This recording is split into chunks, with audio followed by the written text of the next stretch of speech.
Charlie, Okay. do you want to open us with a prayer? Who are you asking? Charlie. Me? Yes. Oh, good. My hearing's not that great. Okay. All right. All right. I'll turn it inward and let's do three ohms. Om.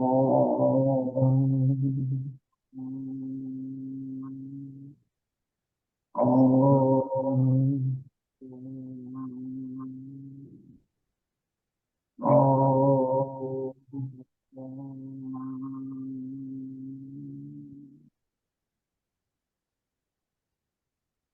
And in the quietness of that beautiful sound, the space is open to essential divinity.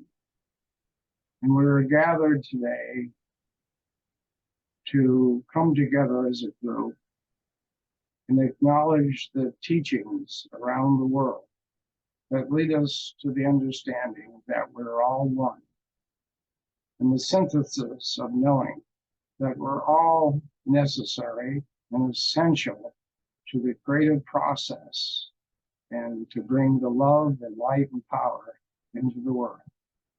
And today we are privileged to have Michael Lindfield lead us in a discussion. And so it is. Amen. So it is. This is all yours, Michael. Thank you. Thank you, Charlie. Yeah, that's why we're here, is to give outer expression to the inner truth. So I'm thinking of David Bohm, the physicist. He talks about the n-folded universe. And the n-folded universe for me is like a seed. And the seed is a particle of infinity that contains everything. And it's like a seed contains the promise, but nothing happens until you plant it in the soil. If you plant it on stony ground, as the Bible said, nothing will grow. So our task is to unfold the enfolded truth of who we are. And we unfold it in the, if you like, the soil of daily life.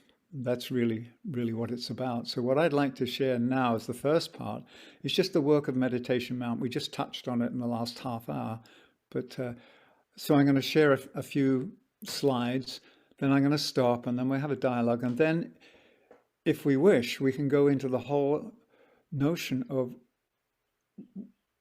what is being born, and then what is the process of giving birth, and what is the role of the mother, the Divine Mother, in the process of giving birth to a new era. So and then the virgin birth, because I believe there's a lot of misunderstanding around the virgin birth. So that's basically it. So I'm going to begin by just sharing a PowerPoint with a few slides, and I need just to set it up so it's on presentation mode, and then you'll be able to see it. Play from start. That's always a good place to begin. Okay. So creative meditation, it's really Meditation Mount. Our spiritual practice is called Group Creative Meditation and Service to Humanity. So we're assuming everybody's developed their own individual practice. And then with that relationship with your own soul, with your own self, you come together so the group can be a force for good in the world. It can use the power of its collective thoughts, etc. So what I put here, and I'll go into this more, creative meditation is the toolbox of methods and techniques we employ to build the shared and preferred future of our highest aspirations. Creative meditation is a way of bringing dreams and ideas into practical forms that serve the needs of our times and the coming era. Through the focused energy of the heart-mind, we fashion the spiritual architecture and charge and clothe it with mental and emotional matter to produce potent seed thoughts that we sow in the ethers to inspire a reimagination of the world. As we serve the greater good through this meditative group endeavor, personal growth naturally occurs. So what we're saying is when you begin to serve, everything else follows, your own development. So you don't focus on how do I develop myself as a spiritual being. In the Alice Bailey teachings, the Master DK says that service is the greatest healer and the greatest teacher. It's that which allows us to become more whole. So let me just show you the next one. Through the practice of creative meditation, we transmit energies and qualities into the subtle realms surrounding Earth, so that the spiritual biosphere may be infused with seed ideas of new possibilities, and our deepest aspirations be realized and manifested. So if you think of Teilhard de Chardin and his noosphere, the realm of creative thought, it's really working in the noosphere and helping, as the Agni Yoga teaching says, we're here to precipitate the future into the present. So creative meditation is the art and science of creating potent living thought forms that are beneficial to the evolution of all life. These thought forms are the magnetic seed ideas of new possibilities made up of a balanced fusion of thought, feeling, imagination, and will. We plant these magnetized seeds into the fertile field of the collective heart-mind, so that the harvest of our labors can benefit humanity on two levels. On the inner level as a telepathic radiation or blessing that charges the ethers, and in the outer world as the manifested forms which appear as the outer effects of this deep inner work. So that's really what's behind it, is how do you build a new world? If you want to build a new house, you go to an architect and say, hey, I've got this dream, could you help me visualize it? And you get architectural drawings, and then you employ contractors to build it. And then you live in it and make it your home. And that's what we're doing. We're creating the spiritual architecture of the preferred future, so that we just don't start building anyhow. We're building to specifications, spiritual specifications. So the toolbox I mentioned has got a number of things inside it, and you may recognize some. So inside the toolbox of creative meditation, you've got concentration. And here it says it's the stilling of the mind and one-pointed focus, a necessary requirement for all meditation. The practice of coming into resonance with the heart and mind through an act of focused stillness. So this is the basis of many different traditions and practices of meditation, is concentration. It's not concentration trying to think about something. It's bringing oneself into a laser-like focus in the now, being present, being fully present. Then there's this notion of reflective meditation. So you hold a seed thought, and that seed thought allows us to pierce to the core of the meaning through the agency of the higher mind. This is the mental stage of meditation. So you're reflecting on something. And remember that the outer world is a reflection of the inner world. So when you reflect on something, you're really looking at its manifested form, and therefore you can sort of basically do reverse engineering. You can go back and figure out, where did it come from? Well, it came from the source. Receptive meditation is when you create a field through inner silence, contemplation, and awaken the intuition, and then you become a receptive field that receives. Goes back to the two poles we have inside of us, that which receives, that which transmits, whether you call it feminine, masculine, whatever you may call it. But this is receptive meditation, when you're just being open to be impressed.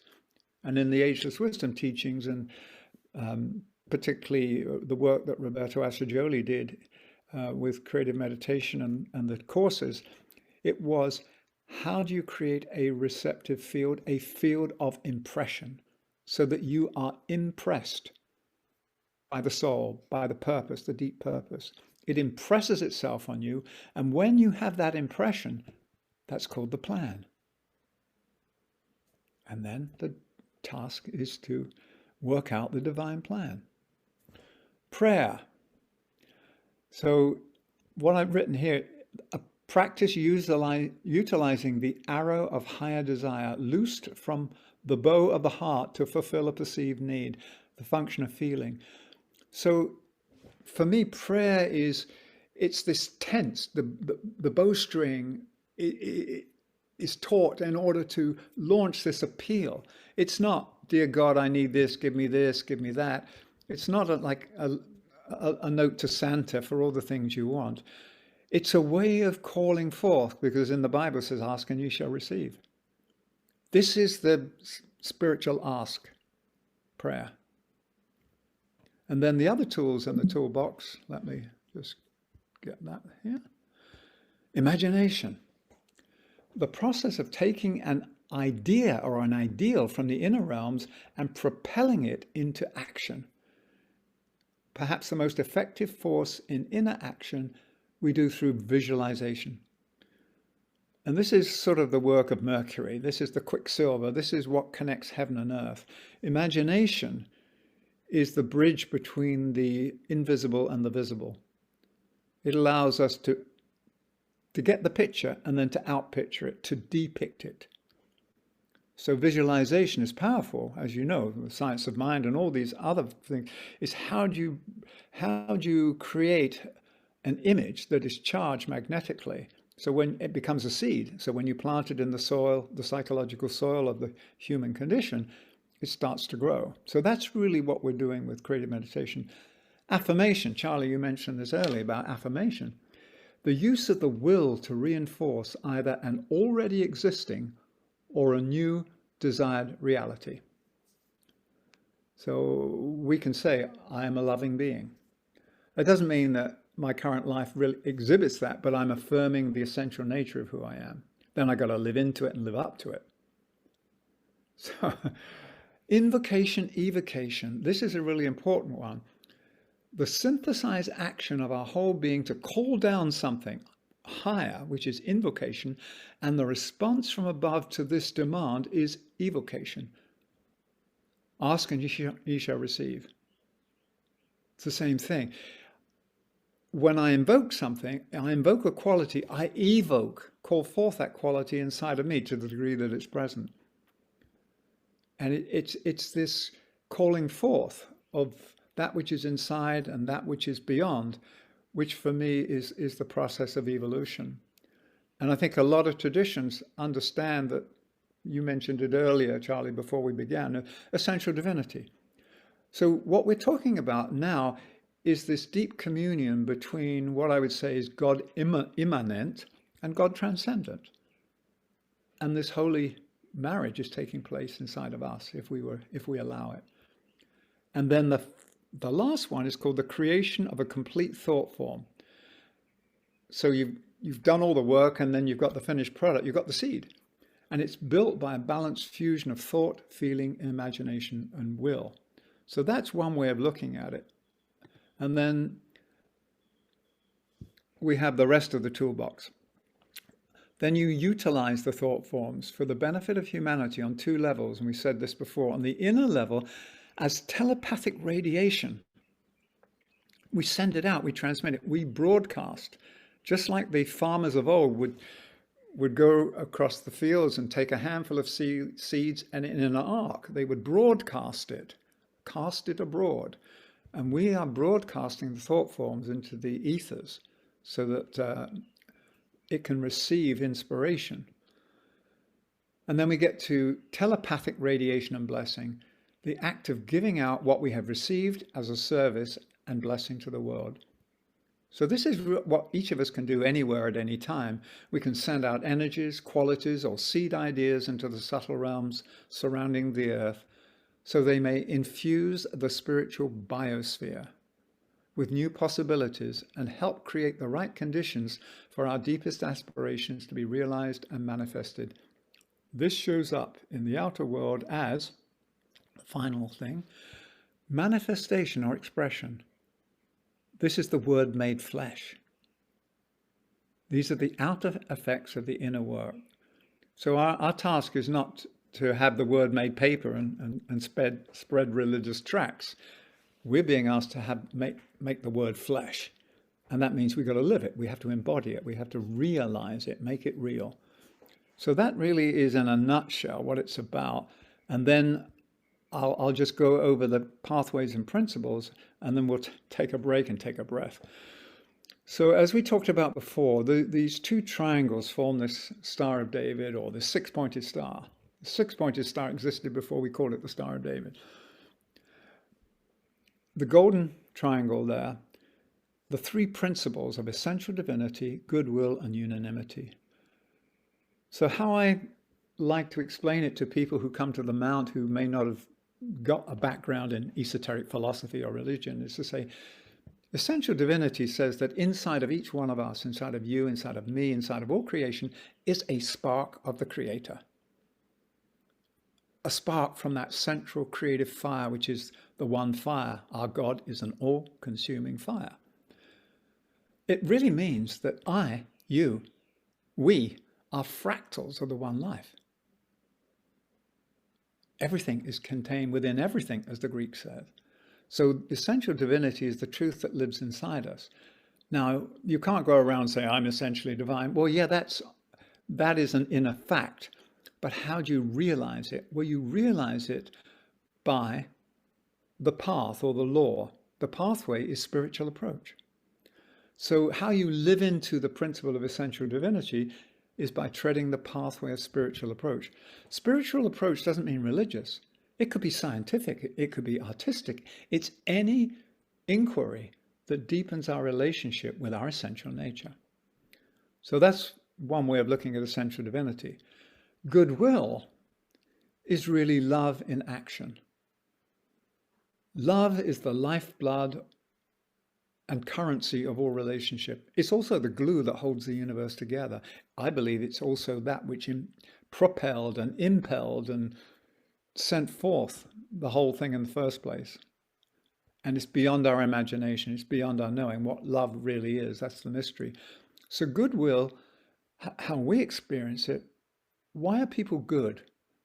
Because I believe it's the innate, inherent quality of the soul. So the soul's natural urge is to love and to give.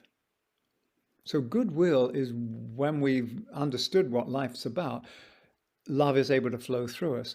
So how do you create the vehicle for that to happen? Well, you go to the pathway or the law of right human relations. So you learn to live in right relationship with yourself, with others, and also other realms of nature. This is not just interhuman. This is how do we stand in right relationship with everything. So the more I understand that we're all part of one life, I come into right relationship with it, and therefore it creates the opening for love to flow, which is the force of goodwill. And the third principle you see down here is called unanimity. And I like to think of unanimity as this seamless web of life, this affirmation of the interconnectedness and the interdependency of everything. So there are many people saying, yes, we're all one, and then we behave in a different way. So how do you close the gap between the knowing that we're all one and behaving like we're all one? Well, you follow the pathway and the law of group endeavor. So group endeavor is like you have a group here. When you come together as a group, you have the ability to learn what it means to be one. Aspects of the one. You don't lose your individuality. I think that's the greatest fear people have of becoming part of a group. What happens, my experience is, as you get this sense of from moving from I to we, you don't lose your sense of identity. You actually achieve an expanded sense of the awareness of who you are. So I'm not just Michael. When I'm part of a group, I understand that I am a living aspect of this greater whole. It doesn't take away from who I am. In fact, it asks me to show up even more fully, because without me, without you, the field wouldn't be complete. So unanimity is this statement of the oneness of life. And some of these are reflected in other traditions as well. We know that. But what we're being asked to work with is creative meditation, how we create the thought forms, the means of a new world. And if we're going to build the temple of the new humanity, it's got to be built on rock. It can't be built on sand or shifting sands. So what is the new rock that it has to be built on? These three principles. So when you have a foundation into which is baked essential divinity, goodwill, unanimity, it's a guarantee that there will be a just, joyful, respectful, healthy, generative society. We can't rebuild on the current foundations because they're corrupt and crumbling and they're going to go away. So that, in a very small nutshell, is the work of Meditation Mount. And let me get out of that. We can come back to that later. So any thoughts or anything that's come up? That's a lot to present, but it really is, how do you build a new world? Well, from the inside out. Yeah, using what practice? Creative meditation. Using what building materials? Principles and pathways, laws and principles. I find it interesting because what you're presenting here is that the meditation aspect can be taken out into the world with or without healing, which we get bombarded by everybody who just projects the healings out to the world. So I really like that. I like that it can be all encompassing of all things, not just healings. Well, if we believe this occult axiom that energy follows thought, Mm-hmm. that's how things move. That's how we get things from here to there. Yeah. An idea to its manifested form is through the power of thought, but not just thought that is devoid of compassion. Right. Right. It's the heartful mind and the mindful heart. Mm-hmm. Interesting. Another thought too is on the organizing of walking in right way and being in a group presence and having basically the community take care of itself, much like the Native American pathway, where the matriarchal hierarchy was impressive because of the balance of providers and nurturers, etc. So we're trying to do that in business by organizing as decentralized governance. So I'd like to maybe hear some thoughts of you on how you would maybe manage the staff at Meditation Mount in a decentralized way so that everybody participates. This is fascinating because I spent many years in corporate America. I was a senior organization development consultant for the Boeing company for 16 years, working with large systems change and exactly this. And self-organizing systems. Mm-hmm. I hadn't thought of this, but maybe I think, see if I've got let's see here if I've got I want to get out of that, come back to, if I can show, because you just asked me something, which I believe, let me see.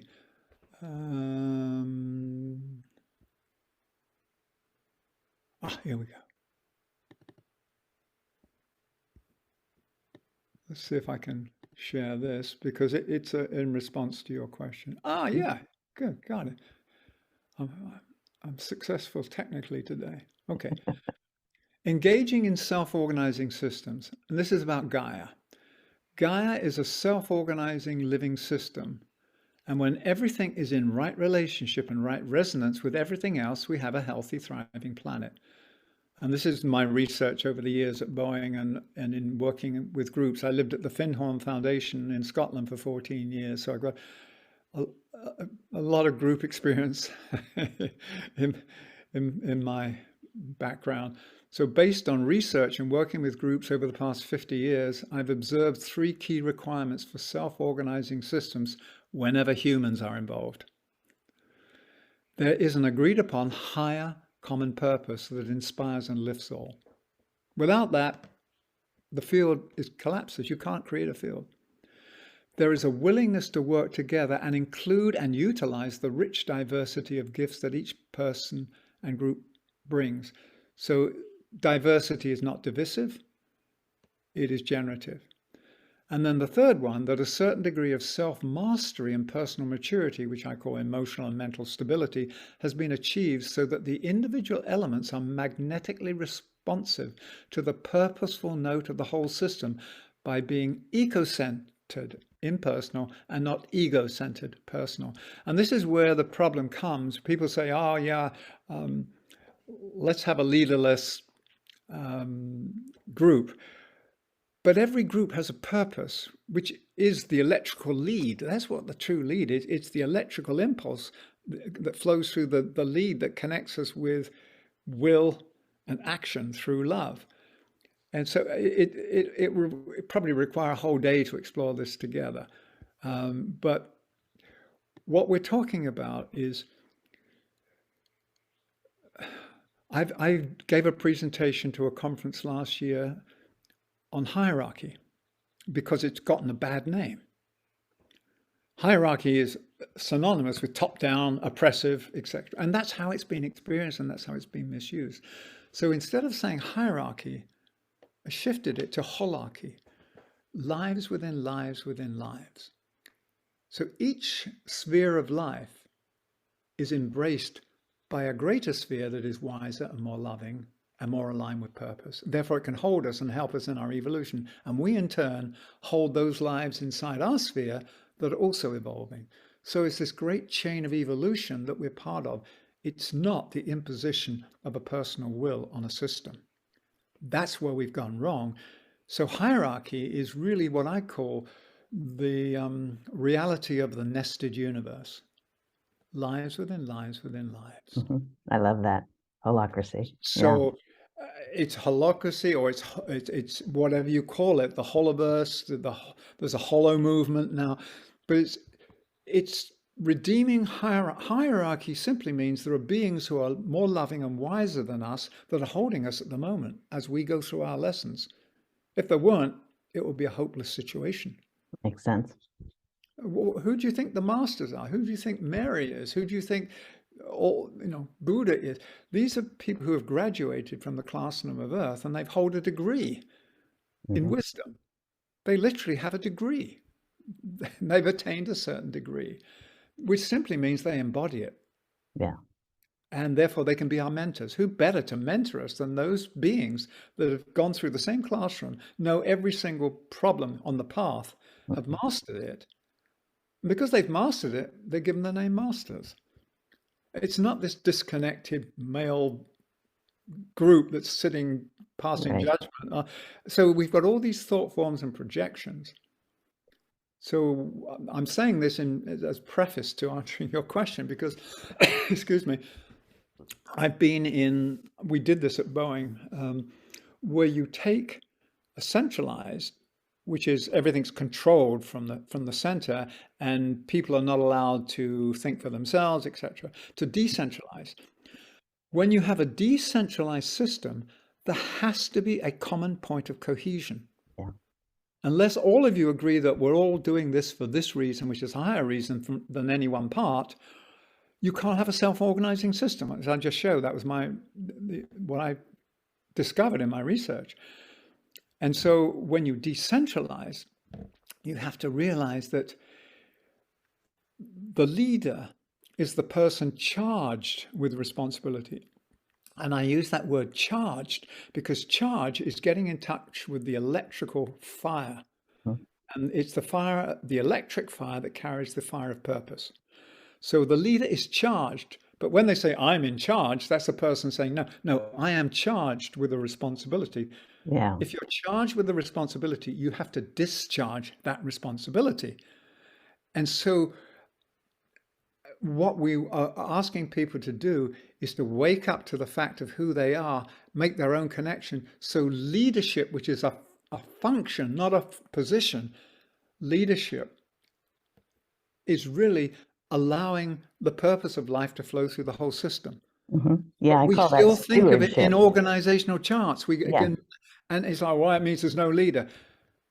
What if you said to yourself, Michael's going to be a decentralized unit. We're not going to listen to the soul. All the different parts are going to have a town hall meeting, and we're going to vote. And probably the vote's rigged. There's conspiracy theories going on, and there's some elements in Michael that have taken over the rest. It doesn't work that way. Yeah, I think a friendlier word because of the hierarchy, blinders would be steward. You're the steward. Well, thank you. Yeah. And that's what we call ourselves at Meditation Mount. Okay.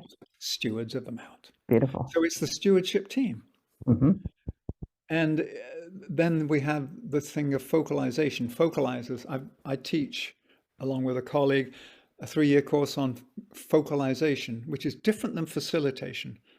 Facilitation is to make facile, to make things easy. Focalization is how you bring the power of purpose into a group and allow it through love to infuse the group field so you can carry out and actually deliver on what you said, on your promise. These are the deliverables that you have in those projects in the world. So it's different. Yeah. Focalization is managing energies, not managing people.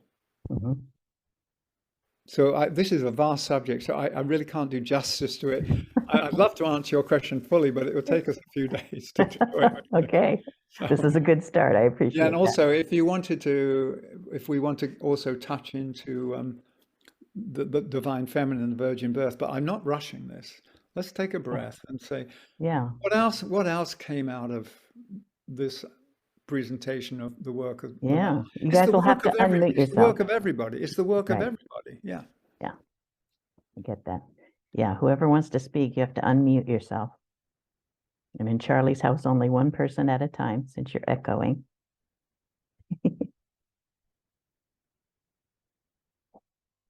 Any other questions, thoughts? I think they're overwhelmed with the information. It's so good. Yeah. It's so powerful and so much. Uh, you know, and I really appreciate your sharing beautifully. And I'm going to elect you to the Order of Descended Masters, Michael.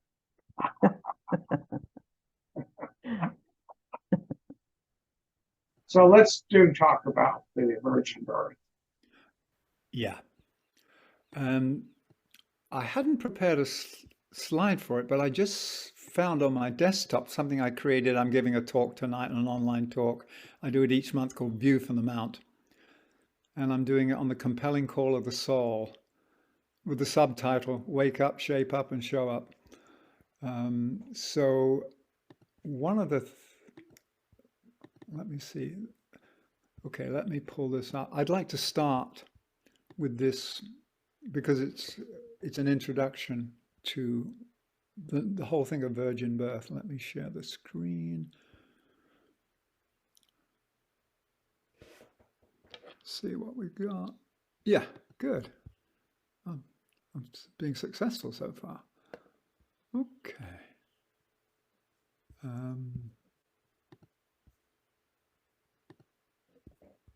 Okay. Can you all see that?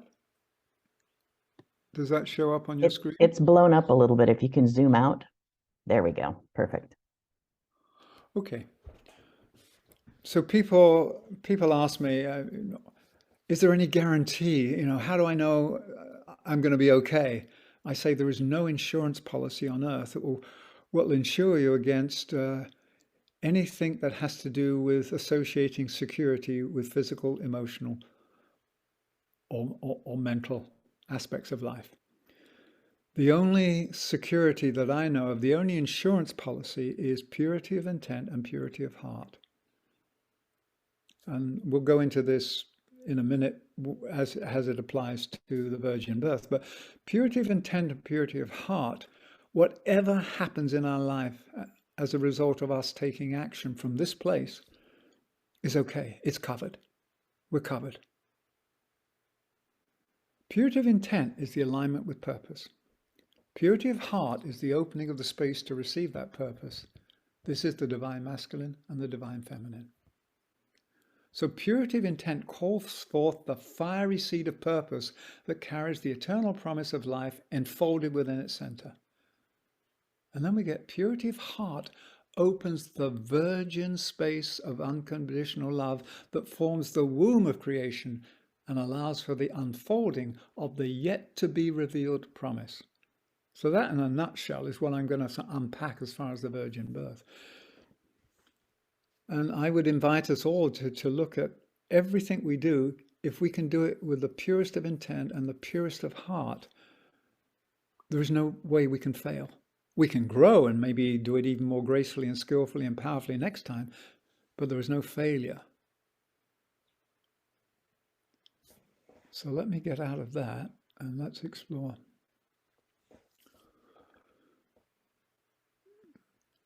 Growing up in a Christian household and having my mother be a Sunday school teacher and my father serve at the altar and I serve with him, the whole thing of the virgin birth was like quite a mystery to a young boy, particularly a young boy in puberty. What? How does that work? And you mean there was no sexual relationship in order to give birth to Jesus? How did that work? what I've understood now, sort of fast forwarding many years of reflection, is that in the Agni Yoga teachings, they talk about space being the mother. Space is the virgin field in which the seed is planted. So it's the sacred soil. And virgin space means it's uncontaminated. It's not conditioned or tainted by anything from the past. If it is, that which is planted within it will be distorted to some degree. So the virgin birth is the purest expression on the outside of that promise which lives on the inside. So a virgin birth gives birth to the truth that lives on the inside without distortion. That's where I'm coming from on this.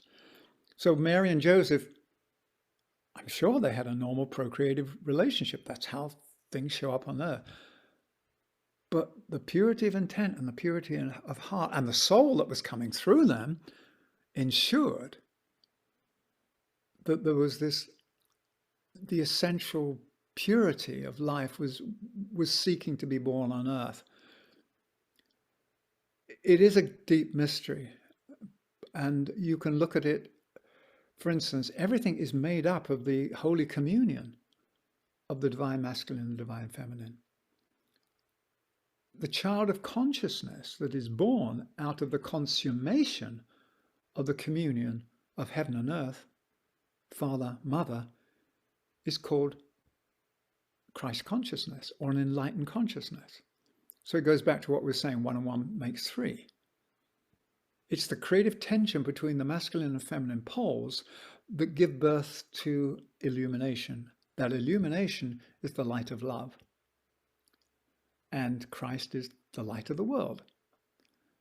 And so so the Christ consciousness, in fact, the word Christ precedes Christianity. It's the Christic impulse. It's the child that's born out of the holy marriage.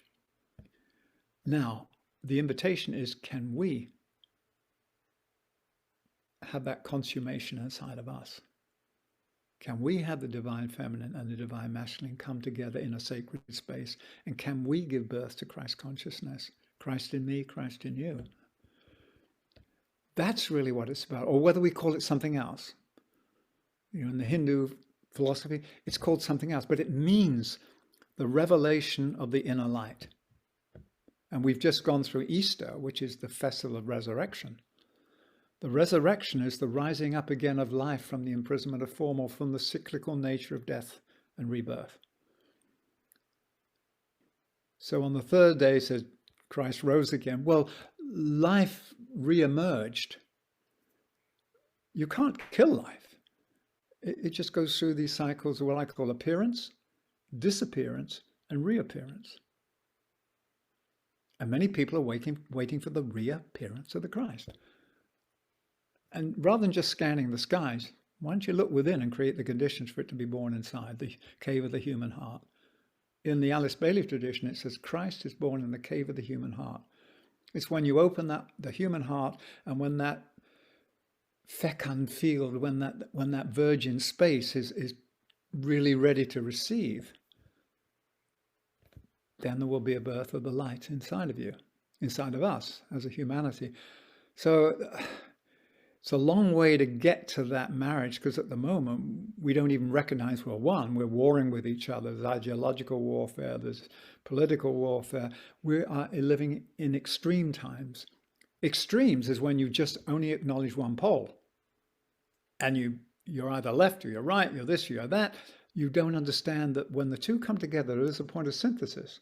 And this is the whole work of Dr. Roberto Assagioli in his spiritual psychology, psychosynthesis, the resolution of the pairs of opposites at point of higher convergence. To give birth to something using the tension.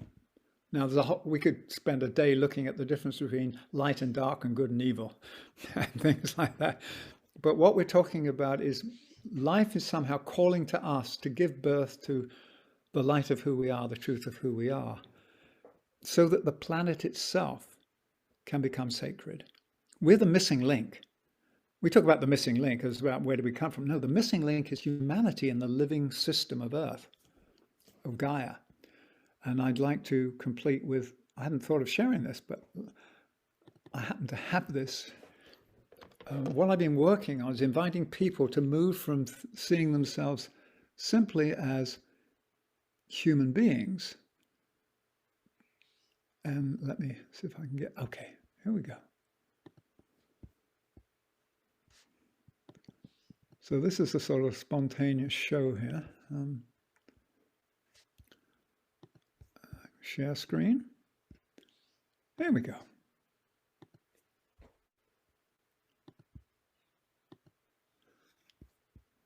And I'm going to click the green. So here's the question. What's the difference between living as a human being and living as a Gaian? As humans, we go about our lives looking at the world as an external reality or something existing outside of ourselves. As a Gaian, we think, feel, and act within a deeply sensed knowing that the whole earth lives inside of us and that we live inside the whole earth.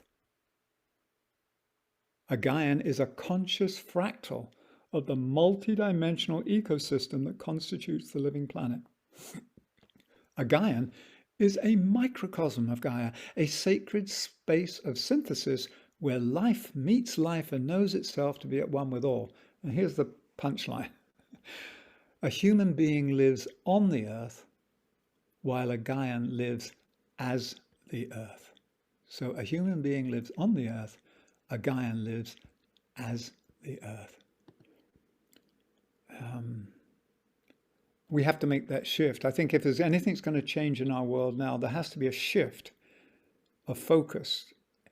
So when the locus of our life shifts from being self-centered, egocentric, self-centered, to being one that serves the good of the whole, ecocentric, then our whole energetic flow goes back to nourishing the system rather than the part trying to rob the whole to satisfy itself. So selfishness over a prolonged period of time is unhealthy. It's necessary at some point to understand what self is. How can you be selfless if you haven't been selfish? But selfish is just a state of saying, I want. But when you realize that you're part of something greater, the I want becomes that we need, and you serve the greater whole. And when you serve the system, when the part serves the system serves the part. That's the whole thing of living systems. I spent years working with organic farming, and this is what nature does. Why are we so different? So I believe that in order to prepare the inner conditions for the Holy Communion, the marriage, the shift needs to be made from self-centered to service-oriented, or if you like, from being human to being Gaian, whatever you want to call it. We have to open our hearts to embrace more than the skin encapsulated ego that is Michael or whoever, whatever name is given to these different particles. The particles are part of a great field together with the waves that connect the particles. So I could go on and on, but it's the same theme. It's the same theme. And self-realization is the realization of self, not just as an individual. My self-realization is not the self-realization of Michael, but it's the life flowing through me realizes a greater aspect of itself. So the Buddha didn't say, oh, no, I understand what the Buddha is or what the Gautama is. No, suddenly realized I'm one with everything. That's a Buddha consciousness. It's not that this person suddenly was, the sole repository of everything and the most powerful person in the world. They tapped into the power of the one system by identifying with the system, by being embodied by the light of that system. So the Buddha brought us light and the Christ brought us love. And it said that the next appearance of an avatar, the Maitreya, will bring us living purpose, the will. And then you got the Holy Trinity again, Charlie, which you mentioned before. Purpose, love, active intelligence or manifested form. So that's the kind of mystery we're part of. And I think I've put enough thoughts into the field. My task is not to sort of overwhelm you with spiritual factoids, but to just invite each of us to do whatever it takes and dare to do whatever it takes to give birth to the truth of who we are, individually, together. So that really is, and I would invite us just to share, not just ask me questions, but share with each other, maybe have a, what does it mean to be alive together? What is calling us?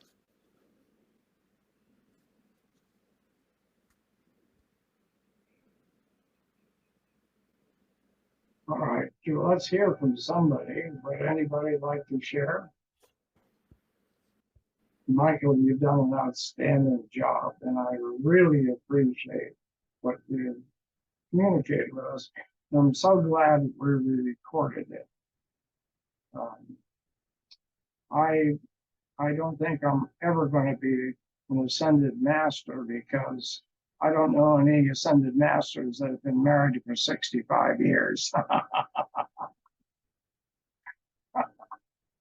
And my wife and I are often at two different poles, the polarities, right?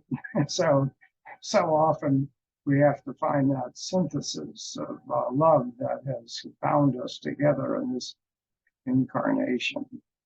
And so I'm so grateful that I have been able to work a life out with a lovely human being that that understands my polarity and her polarity.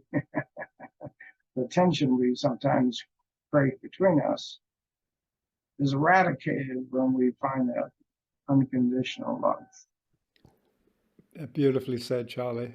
And for me, I have to have the holy union between the masculine and feminine alive in me in order to have an expanded field of meeting and merging with another being as well. If I look at another person and see them as filling the missing piece of who I am, it's a different kind of relationship than my wholeness meets your wholeness to create a greater wholeness. Exactly. When you're talking about communion, Michael, as a priest who occasionally has served communion,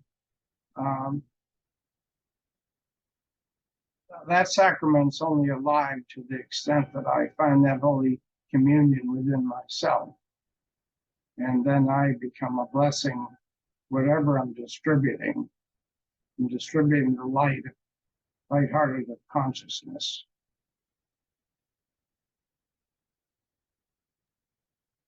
I also love what you talked about in terms of the balance of the divine feminine, masculine, etc. I'm working with a Native American church right now, and they're trying to tell the story of the origin of the tribal kinds of communities.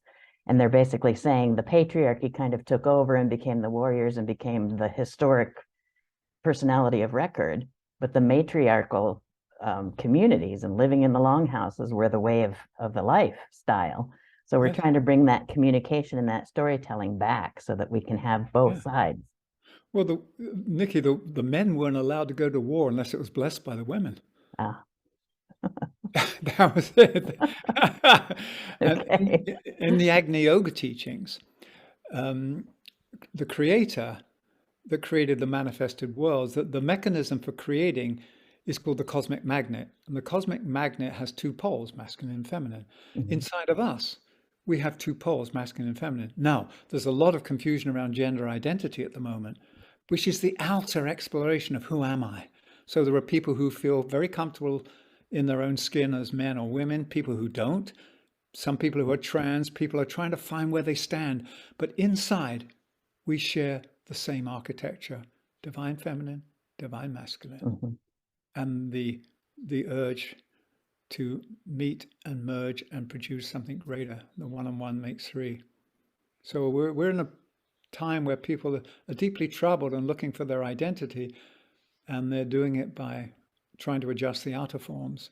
It doesn't matter where you stand on this rainbow spectrum. But as long as you understand where you stand internally, the masculine and feminine, inside the sacred space of your life, want to, need to, desire to enter into holy communion to create something greater out of their being. Beautiful. I love that.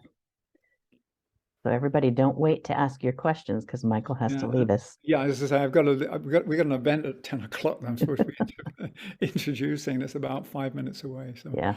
I've got a few more minutes. I just have a comment.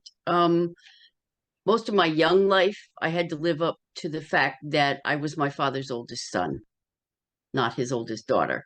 And that created great conflict, which I know a lot of young people are going through right now. It took me a long time to realize that, yeah, it was great being strong, being tough, but I forgot how to be soft and loving and caring. And I had to teach myself to blend those two pieces of me and accept those two pieces of me because that's who I am. And so I learned to be compassionate. I learned to actually, strangely enough, I learned to never blush as a nurse because I did not want to embarrass my patients. That is a unique gift, I believe. I still don't blush very often, but combining those two pieces of me, really finding those other two pieces was difficult for years. I've managed it, and I became much more aware when I became an herbalist because my connection to Mother Earth was much more intense. 15 or 20 years ago, when I started getting dirty, I realized I loved getting into the earth and getting filthy, rotten, dirty, which for a nurse is a no-no. But for me, it was like, cool. So, it's been an important struggle, and I understand. I know a lot of young people who are in a transition, and I've supported all of them because their families don't usually. Exactly. But I understand. I know that struggle. And I know I don't have to change any body parts, thank God. Right. Well, do Paula, that. Thank you, Paula. It goes back to something that's core to your community, essential divinity. Essential divinity is when the dual nature of the essential divinity is divine masculine, divine feminine, working in close communion and cooperation. I mean, yeah, our society does not help with that, reaching that deeper point of synthetic merging. The other thing is I always wanted to be a priest. They told me I'd never do it. I'm now a bishop. I did it. So, bless the ministry. Absolutely. And Charlie for keeping it going. Well, I know Michael has to leave soon, so I have to leave in about two minutes, so I'm deeply grateful for the invitation to be with you because I'm sharing, what's alive for me, what makes life real every day. Yeah. Um, Beautiful space. I recognize the backdrop from your website. I was looking around. Oh yeah, this is a photo, but it's just around the corner out because I've got a green screen. But Yeah. and at the moment, Meditation Mount Ojai Valley is filled with the aroma of orange blossom. All the lavender's out. Jasmine is blooming just outside the door here. This is an incredible time of. It's always an incredible time of year. Yeah. But there's a certain beauty that is revealed in each season, and spring is very. Yeah. Wonderful. Thank you. We look forward to coming to see someday. Well, yeah, go to our website, meditationmount.org, and then the calendar there of what events we have, and you register online ahead of time, and then you show up. And also on the website, meditationmount.org, there are lots of pages with recordings from talks, and there are meditations, full moon meditations, information, if you wanted to dive deeper into this. Beautiful. Thank you so much, Michael. We so appreciate your coming. Okay. And Chuck, we look forward to talking to you too in the future. And you feel free to drop off at any time that you need to. We're just going to do some housekeeping to end this call. But thank you. We're so grateful. thank you, Michael. Thank you, everyone. Very much. Okay. Blessings. Blessings. Bye. All right. Well, that was a great talk. It's a good one to watch the replay. I'm going to take some more notes. Yeah, I think it's a wonderful thing to have recorded. Yeah. Yeah. Anybody else have comments about what they took in today or takeaways from what you heard? Shares that you want to give? Well, I certainly look forward to watching this again Yeah. because, there's so much info there. Good tools. info, Yep. Also want to say that I think it's a good idea for us to invite more people like Michael Yeah. to address our organization, since we're Mhm. interfaith community. Yeah. And Chuck, who is watching part of this today, I'm encouraging him to present to us because he has a lot of similar stuff to Michael and the esoteric traditions to share with us. And then I talked yesterday to a young lady who's a practitioner of science of mind, and she's going to address us on the subject of healing. And she's well interconnected to the healing process and has demonstrated some wonderful work. And I say encourage other people to, find others that you'd like us to hear and invite them to participate. Mhm. And the other thing I'd like to encourage is that I must have sent out 15 different emails to invite people to attend our meetings. And I think the more that we do that, the more that we have inspirational speakers, then it'll enhance our ability to grow. Yeah. We actually have, I've got somebody entering the waiting room. Interesting. Trezhan? Is that really Trezhan? Somebody got the time zone wrong, I guess. Yeah. Let's see who it is. You want to bring them in? Yeah. Okay.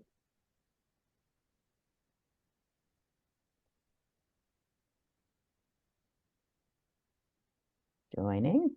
We also need to talk about whether we have a board meeting next week. Did you guys get the note on either the 22nd or the 23rd? No. Yeah, I can do it on Saturday morning that you suggested on the. Okay. Yeah. Yeah, so this was in the newsletter. Welcome, Trezhan. Unfortunately, we're at the end of our hour, but feel free to check in. I see you're connecting to audio. But yeah, next week, either Saturday or Sunday, I gave 2 different time slots for the board meeting, and that's going to be, I put the agenda in the newsletter. So if you missed the newsletter, let me see if I can find it so you can share.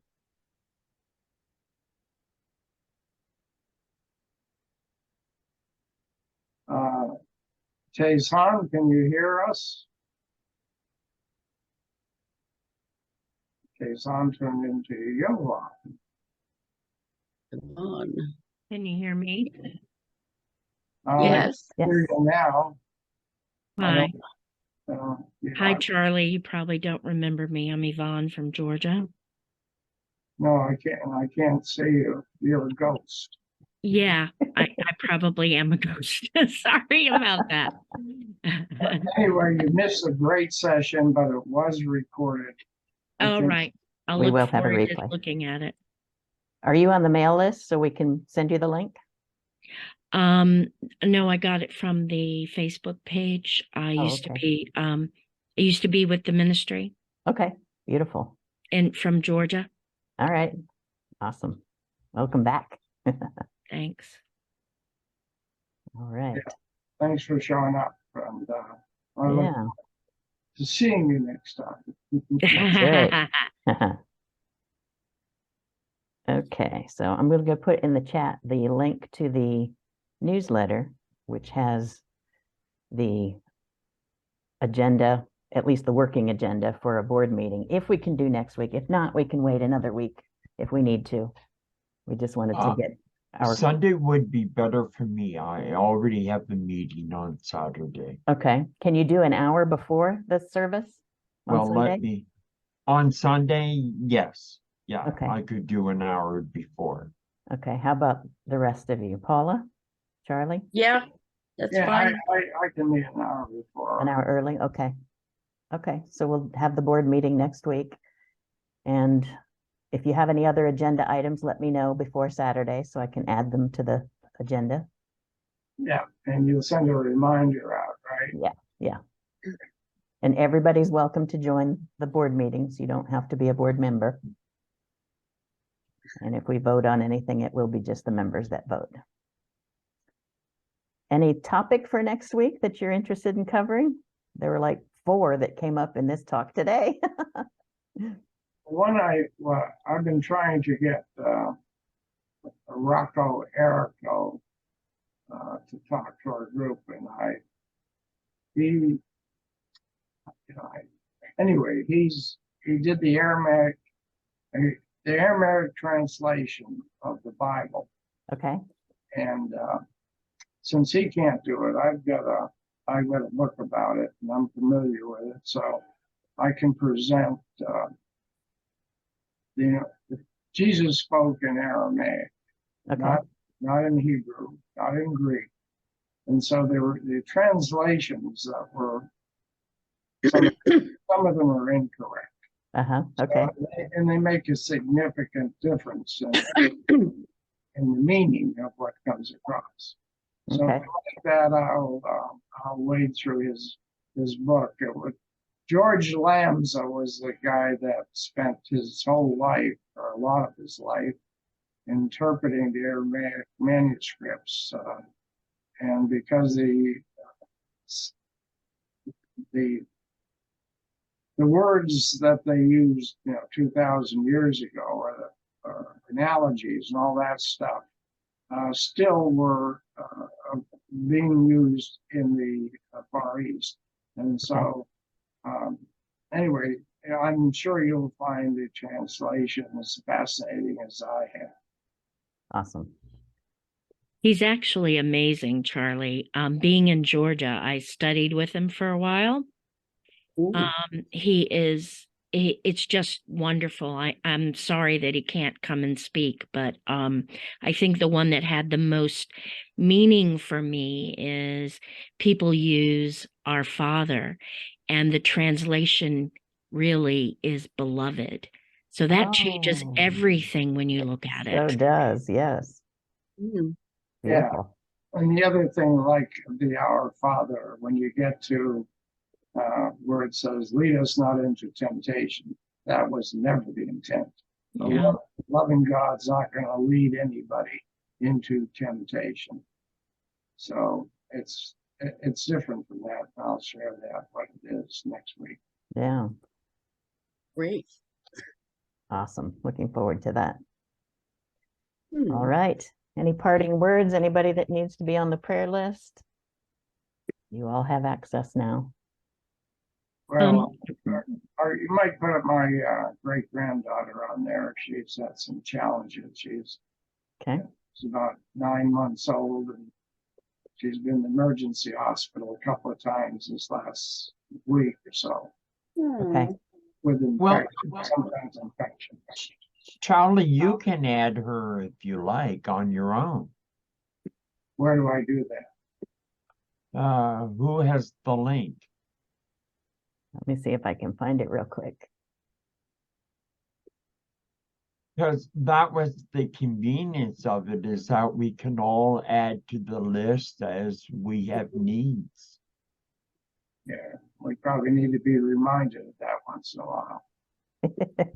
Maybe I can start putting that link in the newsletter as well. Yeah. Well, I can go on the website and find that, so no problem. Here, I'll put it in the chat. So I'm It's a sure Google Doc. I'll enjoy if you have the opportunity to go to Meditation Mount and attend one of their programs. It's Ojai in itself is a beautiful area, and it's a synthesis of a lot of different spiritual teachings. Yeah. It looks gorgeous. Okay, well, All right. I need to get going here too. Yeah. Okay. Thank you, Yvonne, for coming back. It was good to hear you at least. Well, and Maybe I'll we'll look see you again. forward to the recording. Yes, definitely. It was really good. It was a All really right. good one. All Thank right. you. Thanks, everybody. Have a great week. Bye-bye. Stay safe. Bye.